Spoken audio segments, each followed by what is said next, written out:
पाली के सदर थाना परिसर में आयोजित सीएलजी की बैठक में पुलिस महानिरीक्षक जोधपुर रेंज सत्येंद्र सिंह ने पुलिस व्यवस्था को अधिक जनहितैषी और प्रभावी बनाने के लिए कई महत्वपूर्ण निर्देश दिए।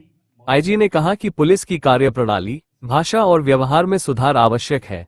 उन्होंने पुलिस अधीक्षक को निर्देश दिए कि पुलिस लाइन में विशेष प्रशिक्षण शिविर आयोजित किए जाएं, जिसमें विशेष रूप से स्वागत कक्ष पर तैनात पुलिसकर्मियों को बेहतर संवाद और आमजन से व्यवहार की ट्रेनिंग दी जाए। बैठक में शहर की यातायात व्यवस्था पर भी चर्चा हुई। इसके अलावा जिले में नशे की रोकथाम के लिए सामूहिक जनजागरूकता अभियान चलाने पर जोर दिया गया।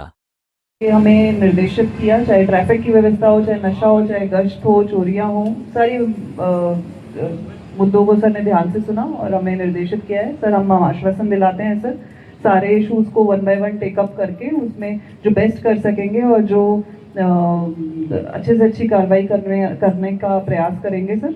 और देखिए, जिस तरह से आपने बताया कि किसी चौराहे विशेष पर कोई समस्या का सामना लोगों को करना पड़ रहा है, इसी के लिए आज ये जनता के साथ सीधा संवाद का कार्यक्रम स्थापित किया गया है, ताकि हमें वास्तव में जनता से सीधे सूचना प्राप्त हो सके कि इस स्थान विशेष पर पुलिस से संबंधित किस परेशानी का उनका सामना करना पड़ रहा है और उसको कैसे रोका जा सकता है। इसके संबंध में उनके सुझाव आमंत्रित किए। आपने जो जगह बताई है उसके संबंध में मैं लोकल पुलिस को जल्दी ही आगाह करूंगा कि वो इस पर कार्रवाई करें, नियमित रूप से वहाँ पर चेकिंग कराएं।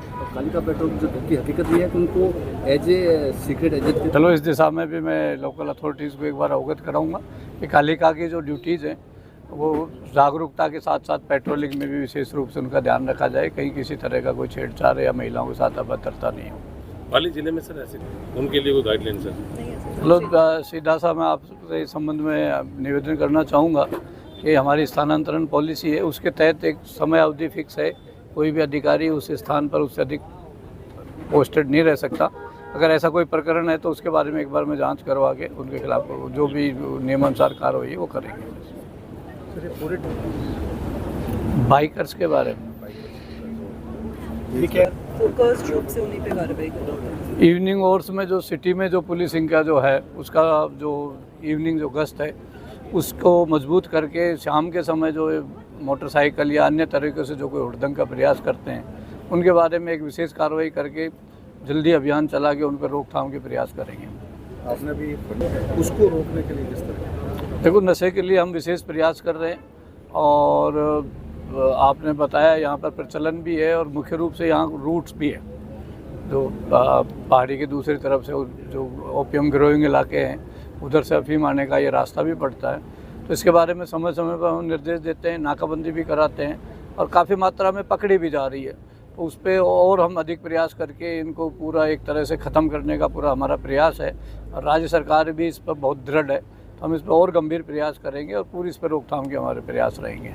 सर साइबर तरीके से क्या कुछ ऐसा कर सकती है जिससे इसके ऊपर रोक लग सके? देखो, साइबर क्राइम का जो है तरीका, उसके समय समय पर ट्रेंड बदलने का, वारदात के तरीके बदलने का, जिस तरह से नया नया आ रहा है उसके लिए हम समय समय पर सभी को जागरूक करते हैं।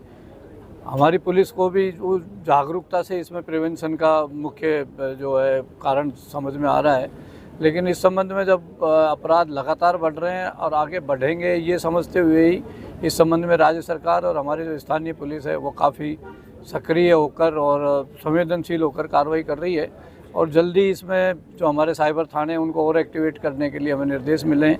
हम उनको एक्टिवेट करेंगे। जो स्थानीय स्तर पर जो इस तरह के अपराध करने वाले हैं उनके खिलाफ उनका हॉटस्पॉट चिन्हित करके उस पर कार्रवाई करेंगे। सर, एक स्कूल के अंदर एक व्यक्ति ने आत्महत्या कर ली थी, उसको लेकर काफ़ी अफवाहें भी फैली कि सब उसमें हुआ क्या, उसने आत्महत्या की?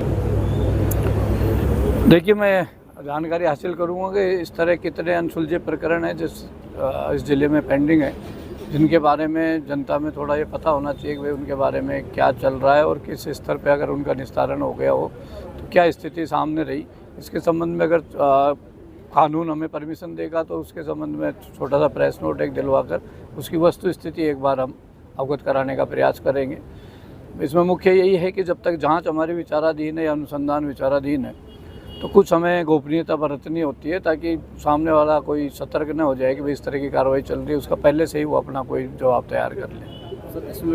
चलो इस संबंध में सभी को उनको पाबंद किया जाएगा कि जहाँ उस दिन उनकी ड्यूटी है उस पॉइंट पर ही वो मौजूद रहें अगर विशेष परिस्थिति में उनको कहीं दूसरी जगह भी जाना पड़ सकता है, क्योंकि कहीं दूसरे की सूचना आ गई तो ऐसी स्थिति में कंट्रोल रूम और स्थानीय अधिकारियों को सूचित करके अपना स्थान छोड़ें।